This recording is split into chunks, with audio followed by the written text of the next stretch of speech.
बोलिए सदगुरु देव की जय। सदगुरु देव की जय। इंसान के अंदर भय क्यों रहता है? आज मैं भय के विषय में कुछ आप लोगों को बताना चाहता हूं कि भय का सुधार कैसे होता है। चौपाई में लिखा है कि चौथे भय को डरे विचारा, आप बिना विचार को पावे पारा। निस्दिन चहु शरीर बनावा, अत्ता को छीन छीन होता चलावा। आइए भावार्थ में मैं आपको समझा रहा हूं कि चौथे भय के सुधार के लिए विचार करें। बिना विचार एवं विवेक के सागर, संसार सागर में कौन पार पा सकता है? ऐसे मनुष्य तो अपने माने हुए शरीर को रात दिन सुरक्षित रखना चाहता है, परंतु उसका तो क्षण क्षण परिवर्तन हो रहा है। विशेष में है कि प्राणी का सबसे बड़ा भय शरीर छूट जाने का है, परंतु वह हर समय बदल रहा है। एक दिन पूरा विनष्ट होकर ही रहेगा। अतएव भय करना निर्थक है। चौपाई में है कि जासो मोह सब जीव डेराई, असो एको छीन नहीं ठहराई। दसे द्वार नरक के खानी, अतः जीव चाहत अवदानी। कहते हैं कि जिस शरीर के मोह में पड़कर लोग मृत्यु से डरते, वह एक क्षण भी अस्थिर नहीं रहता। यह दसों द्वार से पूर्ण शरीर नरक की खानी है। भोला जीव उसी में रहना चाहता है, अमोद प्रमोद करना चाहता है। साखी में चौपाई में है कि सो संग न काहू के लागे, अमिथ्या पवित्र परिमरहि अभागे। पशु के समान पावे नर सोई, अविषय विवश गए आप बिगोई। भावार्थ है कि वह गंदा शरीर भी किसी के साथ सदैव नहीं रहता है।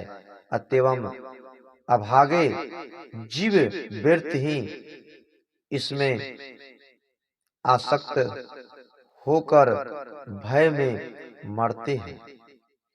ऐसे देहाभिमानी लोग पशु के समान केवल अपने शरीर का पालन पोषण करते हैं और विषयासक्त होकर अपने आप विनाश करते हैं। विषय में है कि जिनको अपने अजर अमर चेतना स्वरूप का ज्ञान नहीं है, वे देह ही को अपना स्वरूप मानकर केवल पशु मूल्य शरीर का पोषण करते हैं और उसी की आसक्ति में अपना जीवन नष्ट करते हैं। चौपाई में है कि उत्तम नर की देह जो लागे, अब भूली गए सो अधम अभागे।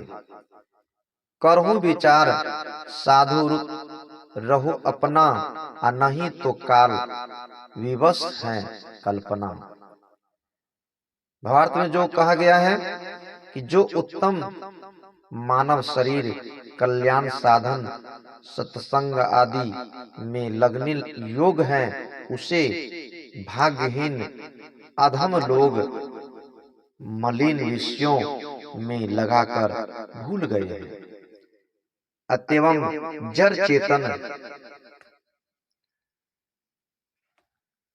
चेतन जीव देह बंध मोक्ष का भिन्न विवेक करो और अपना सुधार करो। अन्यथा कल्पना काल के विवश होकर दुख उठाओगे। चौपाई में कहा है कि नर की देह जो होवे विचारा, आतो हित पोषण उचित आचारा। धन्य सो जीव तारन तरना, अभय असंक त्रास नहीं मरना। कहते हैं कि मनुष्य को देह में यदि विवेक है तो उसके विकास एवं कल्याण के लिए शरीर का पालन पोषण करना, उसे आहार देना और उसका व्यवहार निभाना उचित है। वे मनुष्य धन्य हैं जो दूसरे को संसार सागर से तार देते हैं और अपना स्वयं तर जाते हैं। वे निर्भय और निसंक होते हैं। उन्हें मिथ्या शरीर की मृत्यु का भय नहीं रहता है। यदि उसी शरीर से जगत कल्याण तथा आत्म कल्याण होता है तो इसका पालन पोषण करना सार्थक है, अन्यथा धूल पाटना है।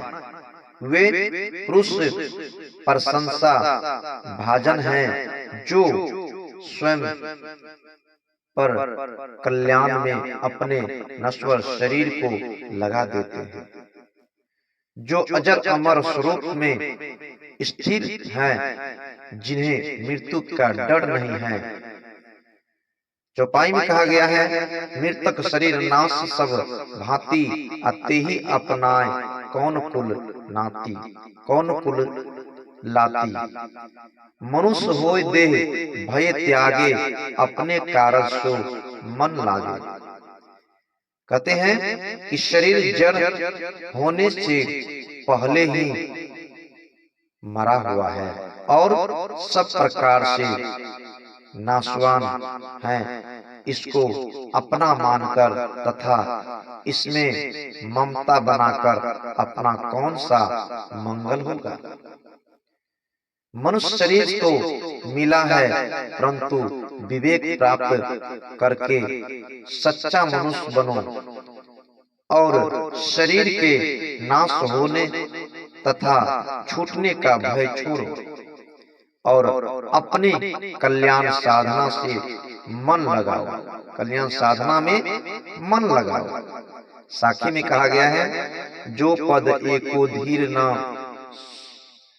सो भय मनुष्य नाही, असमझहु बादर गगन के उपजी तुरती बिलाही। शरीर तथा शरीर से उठी हुई कल्पनाएं जिन्हें लोग भूल बस अपना पद अर्थात आचार मान रहे हैं, वे एक भी अस्थिर नहीं है। उसको उसी शरीर नाशवान समझना चाहिए, जैसे आकाश के बादल उत्पन्न होकर तुरंत विलीन हो जाते हैं। अतएव सच्चे मनुष्य विवेकी को इसके इनके छूट जाने का भय नहीं होता। शरीर तथा शरीर संबंधी प्राणी पदार्थ पद अवस्था परिस्थिति वर्ण आश्रम नाम रूप गुण कर्म मर्यादा सभी पद क्षणिक हैं। सभी आकाश के बादल तथा विद्युत के समान क्षणिक हैं। सदगुरु श्री राम रहस्य साहब कहते हैं कि सो भय मानुष नहीं, अर्थात जिस मनुष्य को इन सबके छूटने विनशने का भय नहीं रहता, जिसे नाशवान पदार्थों के संबंध में कोई भय नहीं है, जो निर्भय जीवन मुक्त है, वह मनुष्य है। ग्रंथकर्ता के मन में मनुष्य का कितना ऊंचा स्थान है। वे जीवन मुक्त पुरुष को केवल मनुष्य कहकर संबोधित करते हैं। मनुष्य में सच्चा साधु, विवेकी आदि